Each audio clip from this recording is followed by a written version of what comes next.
Curtis, hindi bibitawan ng Showtime. Ito ang diretsahang sagot ng aktres. As I told my Showtime family during a private conversation, I will never leave it Showtime.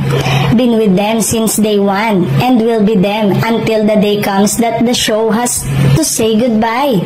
But for now, balik pag-arte muna ako. Matagal-tagal nang hindi napapanood si Ann sa show at si Bella naman consistent na napapanood ngayon pero itinanggi na may katotohanan ng balitang lumalabas.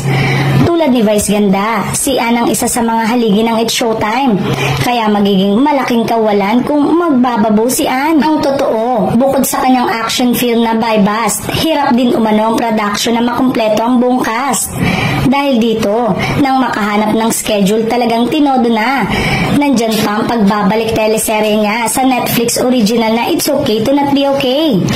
Pero naniniwala ang madlang people na walang katotohanan na mamamaalam na si Ann sa It's Showtime dahil ilang araw ang nakalilipas nang mag-post na sa X si Ann nang magpasika 2024 na mapapanood sa October. Ang katim niya ay sina Jugs, Jugueta, Teddy Corpus.